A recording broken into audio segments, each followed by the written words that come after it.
Sponsored by super 35 coaching संस्थान। Nursing में first rank देने वाला रीवा का एकमात्र संस्थान। पता सिरमौर चौराहा, Rama Govind palace, 3rd floor, Rewa.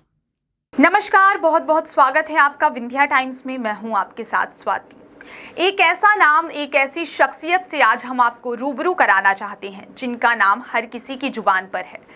वह कोई और नहीं, शाहबाज खान है, जिनका जन्म 10 मार्च 1966 को इंदौर में हुआ था। शाहबाज प्रसिद्ध क्लासिकल सिंगर उस्ताद आमिर खान के बेटे हैं। शाहबाज हिंदी सिनेमा के साथ टीवी जगत के बड़े सितारे हैं।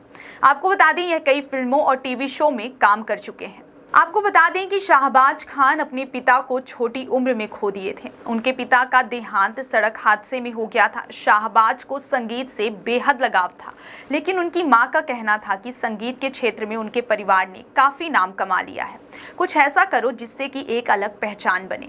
इसके लिए शाहबाज खान ने अभिनय की राह चुनी।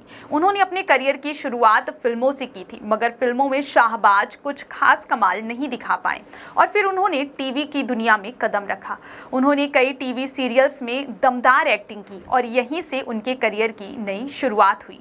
शाहबाज को निगेटिव किरदारों को निभाने का खूब मौका मिला, लेकिन ख्याति चंद्रकांता से मिली। इसके अलावा कई और टीवी सीरियल्स में शाहबाज नजर आए। उन्होंने राम सिया के लवकुश, दास्तान मोहब्बत, सलीम अनारकली, तेनालीराम, संतोषी माँ, महाराणा प्रताप, अफसर बिटिया, महाराज रंजीत सिंह, रावण, नागिन, 7 फेरे, आम्रपाली, द्रौपदी जैसे कई टीवी सीरियल्स में दमदार अभिनय किया। उनके बॉलीवुड करियर की बात करें तो वह मेजर साहब, एजेंट विनोद और सनी देओल की film the hero love story of A spy में नजर आ चुके हैं। आपको बता दें, शाहबाज ने सबसे ज्यादा नेगेटिव रोल कर लोकप्रियता हासिल की है। इसके अलावा उन्होंने फिल्मों में सपोर्टिंग एक्टर की भी भूमिका निभाई है। तो आइए सुनाते हैं विंध्या टाइम्स के रिपोर्टर मनीष दाहिया से क्या कुछ खास बातचीत हुई है। नमस्कार, आदाब, सत श्री अकाल। मैं हूँ आपका दोस्त, आपका अजीज, चंद्रकांता का कुंवर वीरेंद्र विक्रम, टीपू सुल्तान का हैदर अली, ग्रेट मराठा का महादजी शिंदे, युग का वीरू, एजेंट विनोद का हुज़ैफा, जिद्दी का लाल सिंह और बहुत सारे कैरेक्टर्स। शाहबाज खान। रेवा के तमाम रहने वालों को, प्यारे प्यारे लोगों को मेरा बहुत बहुत आदाब।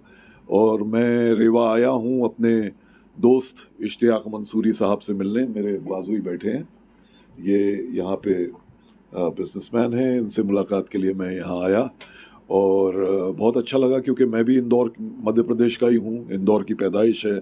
सतना में मैं पढ़ा हूँ एक साल क्राइस्ट चर्च जबलपुर में पढ़ा हूँ। तो मध्य प्रदेश से वाबस्तगी है और यहाँ आकर बहुत अच्छा लगा है। रेवा के तमाम लोगों से मिलके, बड़े पुरखुलूस और बड़े मेहमान नवाज लोग हैं। सबके मुस्कुराते हुए चेहरे देखकर बहुत खुशी महसूस हुई। शुरू से लेकर अभी तक कैसा सफ़र अच्छा ही रहा। मतलब सफ़र तो सभी के सफ़र अच्छे होते हैं और मैं समझता हूँ कि हर दिन कुछ ना कुछ सिखाता है। तो मैंने भी इतने सालों में हर दिन कोई ना कोई सबक हासिल किया है और बहुत अच्छा सफ़र, फिल्म इंडस्ट्री का सफ़र भी बहुत अच्छा रहा। और क्योंकि एक ऐसा प्रोफेशन है बहुत डिफ़िकल्ट प्रोफेशन है वैसे तो, इसलिए मैं सबको तो नहीं कहूँगा कि सब बच्चों को कि मुंबई चले जाओ हीरो बनने। ऐसा नहीं है, बड़ा डिफ़िकल्ट प्रोफेशन है। और लेकिन मुझे अपने सफ़र में से कोई शिकायत नहीं है। मैं बहुत खुश हूँ। पहला सीरियल या मूवी? मेरा पहला सीरियल था the sword of Tipu Sultan, जो 91 में आया था। संजय खान साहब ने उसको प्रोड्यूस किया था, अकबर खान ने डायरेक्ट किया था। बहुत मकबूल हुआ था सीरियल। बहुत उसकी म्यूज़िक तो आपको याद होगी। वो जब म्यूज़िक बजता था तो लोग, सड़कें खाली हो जाती थी। रात को आता था कुछ 10 बजे नौशाद साहब का, और बहुत ही बड़े बड़े लोगों ने वो सीरियल लिखा था, बहुत राइटर्स ने। और हैदर अली का जो कैरेक्टर था उसके तो क्या कहने, बहुत ज़बरदस्त इमोशनल कैरेक्टर था। मतलब मतलब बहुत एक्टर के लिए एक बहुत सेटिस्फाइंग कैरेक्टर था। कुछ डायलॉग।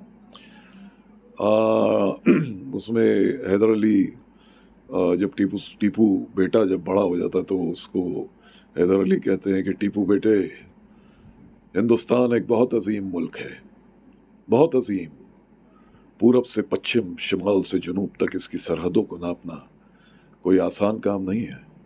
फिर भी अंग्रेज़ों का आज़म देखो, 7 समंदर पार से ये अंग्रेज़ हिंदुस्तान पर हुकूमत करने का अरमान लेकर निकल पड़े, लेकिन जब तक हैदर अली जिंदा है उनका ये अरमान उनके सीने में ही दम तोड़ के रह जाएगा।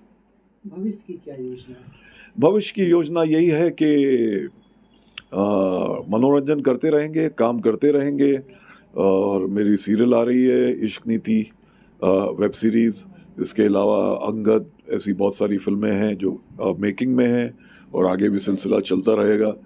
तो मैं वो कहते हैं कि once an actor always an actor. मैं इसी तरह आपको एंटरटेन करता रहूँगा और आपके सामने आता रहूँगा। कई बड़े कलाकारों के साथ आपने काम किया, कैसा अनुभव था आपका?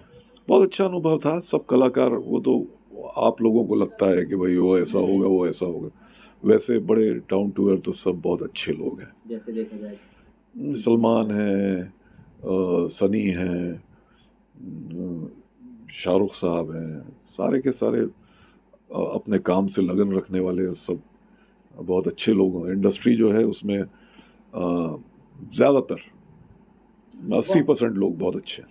वालिद साहब को पद्म भूषण मिला, वालिद साहब के बारे में। वालिद साहब ने एक संगीत में बहुत ऊंचा मकाम हासिल किया था, उस्ताद अमीर खान साहब। उन्होंने हिंदुस्तान के म्यूज़िक का फेस चेंज किया। बहुत सारी उनका कंट्रीब्यूशन इंडियन म्यूज़िक को बहुत ज़्यादा है। और जो बड़े आर्टिस्ट हैं जो गाते हैं वो जानते हैं इस बात को।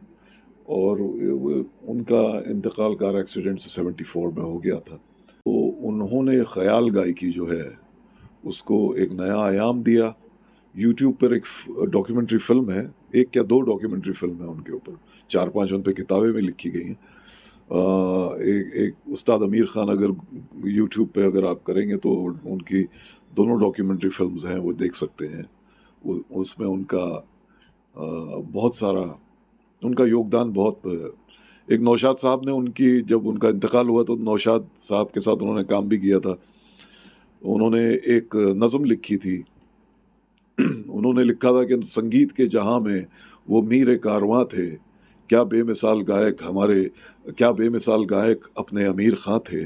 वो बावकार लहजा ठहराओ गायकी का, सुर था गले में उनके या घर था रागिनी का। वो गा के मस्त होना, वो मस्त हो के गाना, वो माल कौस उनका, वो खुशरवी तराना। करते थे वो इबादत, गाते थे जब विलंबित। उनकी अलाप थी या अल्लाह की थी कुदरत। कारी सा लहन उनका, आवाज़ में अज़ां थी। वल्लाह तान थी या दिलसोज की फुगा थी। नौशाद अपने रब से बस मांग ये दुआ तू, जन्नत नशी बना दे फनकार को खुदा तू। रामलीला में भी आपने काम किया। जी जी, मैं उसमें रावण की भूमिका करता हूँ। जो भूमिका इसलिए नहीं क्योंकि वो रावण की भूमिका है, लेकिन एज एन एक्टर बहुत चैलेंजिंग होता है, तो इसलिए मैं करता हूँ। और मेरा मैं जिस तरह से रावण बनता हूँ लोगों को बहुत पसंद आता है। और इस साल भी मैं करूँगा और बहुत सारे लोग देखेंगे और एंजॉय करेंगे। अभी तक की कितने फिल्में हैं आपकी? मेरी 100 फिल्में हो गई लगभग, और एपिसोड्स तो टेलीविज़न तो बहुत किया है मैंने। गायक हमारे, क्या बेमिसाल गायक अपने अमीर खां थे। वो बावकार लहजा ठहराओ गायकी का, सुर था गले में उनके या घर था रागिनी का। वो गा के मस्त होना, वो मस्त हो के गाना, वो माल कौस उनका, वो खुशरवी तराना। करते थे वो इबादत, गाते थे जब विलंबित। उनकी अलाप थी या अल्लाह की थी कुदरत। कारी सा लहन उनका, आवाज़ में अज़ां थी। वल्लाह तान थी या दिलसोज की फुगा थी।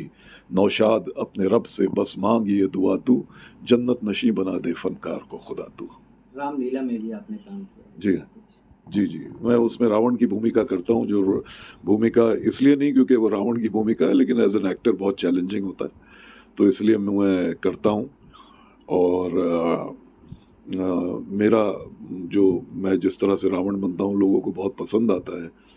और इस साल भी मैं करूँगा और बहुत सारे लोग देखेंगे और एंजॉय करेंगे। अभी तक की कितने फिल्में हैं आपकी? मेरी 100 फिल्में हो गई लगभग, और एपिसोड्स तो टेलीविज़न तो बहुत किया है मैंने, उस अनगिनत हो चुका है। और एक चाइनीज़ फिल्म भी मैंने की, डाइंग टू सर्वाइव, वहाँ की बहुत सक्सेसफुल फिल्म, और चल रही है। विंध्या टाइम्स चैनल के माध्यम से मैं रीवा के और आसपास के तमाम लोगों का बहुत अभिनंदन करता हूँ, और आप सबसे गुजारिश करता हूँ कि आप सब अपना ख्याल रखें, खुश रहें, और थोड़ी बहुत एक्सरसाइज करें, अपनी हेल्थ का ख्याल रखें, और आपस में भाईचारे के साथ, मोहब्बत के साथ रहें। और वो शेर है ना कि मज़हब नहीं सिखाता आपस में बैर रखना, हिंदी है हम, वतन है हिंदोस्तां हमारा, सारे जहां से अच्छा हिंदोस्तां हमारा, हम बुलबुलें हैं इसकी ये गुलसिता हमारा। Thank you. जय Hind. Sponsored by super 35 coaching संस्थान, नर्सिंग में फर्स्ट रैंक देने वाला रीवा का एकमात्र संस्थान। पता सिरमौर चौराहा, Rama Govind palace, 3rd floor, Rewa.